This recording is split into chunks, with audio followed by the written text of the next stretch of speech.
संभल के अचोरा काम्भो गांव में आचार्य प्रमोद कृष्णम के कल्की धाम में ममता कुलकर्णी ने शिला पूजन किया।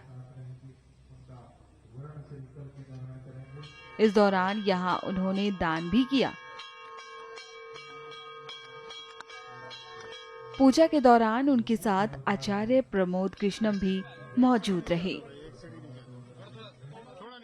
कल्की धाम ये प्रमोद कृष्णन जी ने इतना सुंदर कार्य को लिया है, संकल्प लिया है और मैं इससे गौरवित समझती हूँ कि मुझे इधर एक शिला दान करने का जैसे एक सौभाग्य प्राप्त हो गया है।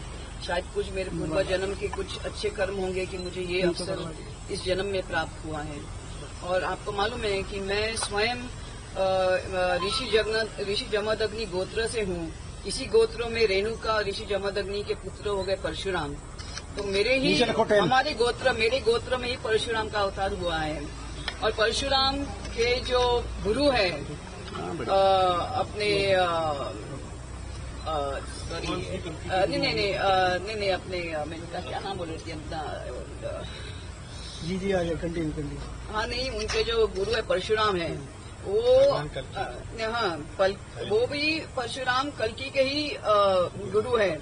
और मैंने अपने समाधि में जब मैं समाधि के ध्यान में थी मैंने कल्की अवतार को देख लिया है। मैंने उनको काफी साल से वो सह्याद्री पर्वत पे अपनी तपस्या कर रहे हैं काफी साल से। और यही परशुराम उनके गुरु हैं। उनको सब प्रकार के अस्त्र शस्त्र सब इस कलयुग में जितनी लगने वाली विद्याएं सब उनको दे रहे हैं, उनको प्रशासित कर रहे हैं। अच्छा, आध्यात्म के क्या मायने? आध्यात्म के मायने आध्यात्मिक के मायने अगर आम आदमी तक मैसेज नहीं, आम आदमी तक यही मैसेज मैं कहना चाहूंगी कि आप जल्दी से जल्दी अभी धर्म के वजह से कलयुग टिका है।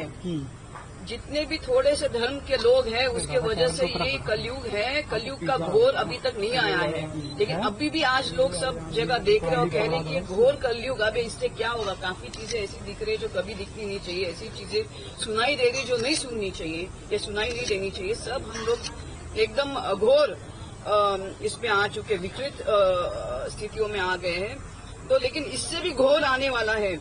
लेकिन ये बचा सिर्फ कुछ धर्म के लोगों की वजह से, जिन्होंने धर्म को एकदम मतलब हारे नहीं। वो देखो ये लड़ाई दानव और देवता के बीच में हुई है। इवन अपना समुद्र मंथन जो था वो असुर और देवताओं के बीच में था। आज कलयुग भी उसी कगार पे खड़ा है। देवी देवता और धर्म अधर्म के बीच में है।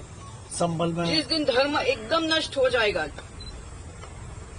उस दिन घोर अच्छा, भगवान का अवतार ये व्यवस्था जो हो रही है इसके लिए जिम्मेदार किसको मानती है? हम सब उसके ये है कि हमने प्रकृति को बिल्कुल समाप्त करके रख दिया हर चीज में। और हम लोग देख रहे हैं कि थोड़ा बहुत धर्म का भी है। हम लोग कुछ ज्यादा करेंगे तो वो दूसरे जो असुर लोग होते हैं वो अपने धर्म को नष्ट करने की, हानि करने की चेष्टा करते हैं। और जो भी धार्मिक लोग हैं उनकी भी बुद्धि को वो ये कर रहे हैं, उसको क्या करप्ट कर रहे हैं। संभल में कल भगवान का अवतार होना है। यहाँ पर आचार्य जी ने बड़ा संकल्प लिया है। यहाँ पर मंदिर में मौजूद हैं आप, यहाँ पर मंदिर तैयार हो रहा है। यहाँ जामा मस्जिद हरी मंदिर पे बात भी है, क्या कहेंगे जी? कल्की धाम के यहाँ पे इतना सारा कुछ गौशाला बनने वाली है, काफी चीजें धार्मिक होने वाले। यहाँ विद्यापीठम होने वाला है, गौशाला होने वाली है। स्वयं नरेंद्र मोदी जी यहाँ पे आके उन्होंने अपनी ऊपर नीचे ना करो शिलान्यास किया है।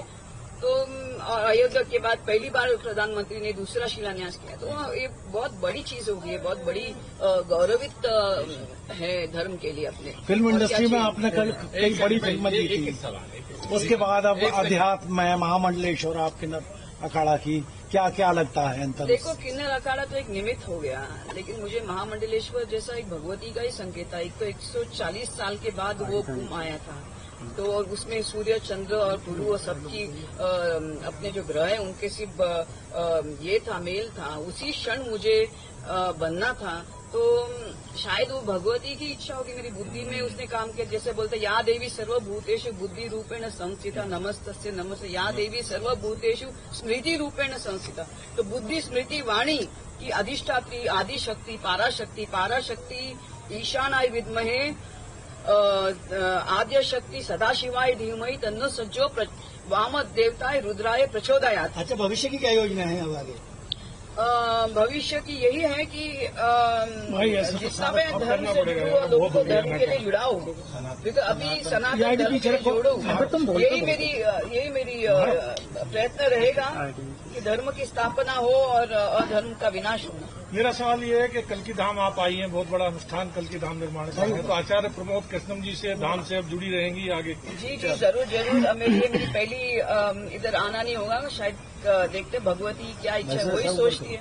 और टुगेदर संभल जो है अब संवर रहा है, संभल जिस राह पर चला है उदाहरण के तौर पर पेश हो रहा है पूरे देश में। भी और भी अभी कदम बाकी है, जो जहाँ जहाँ पर मूर्तियाँ दबाई गई हैं वो अब निकलकर सामने आ रही हैं, जहाँ जहाँ अवशेष दबाए गए हैं वो अब सामने आ रहे हैं। ये क्या संदेश दे रहा है, क्योंकि आप बॉलीवुड से रुक करके यहाँ पे आई हैं? देखिए क्या था, आपने इतने सारे मुगल राज रहा है, कितने सालों का रहा है, कितने तो नेचुरली जब मुगल आएंगे तो वो अपना धर्म का स्थापित करेंगे। उसमें उन्होंने क्या किया, जितनी भी मूर्ति भी उनके धर्म में लिखा है कि मूर्ति पूजा ये है निषिद्ध है, तो नेचुरली वो अपना धर्म को आगे रखेंगे। मैं तो सिर्फ बोलूंगी कि धर्म जैसे हिंदू मुसलमान और सब धर्म एक ही जगह प्रार्थना जाती है ऊपर, तो मैंने हमेशा वही संदेश दिया है कि एकोसी दृष्टासी सर्वत्र मुक्त प्रायोसी सर्वदा ही है दृष्ट बंदाना मुक्त चितरम। मतलब कि अगर आप एक में सबको देखो, सब में एक देखो, और जब तक आप, और यही संदेश है,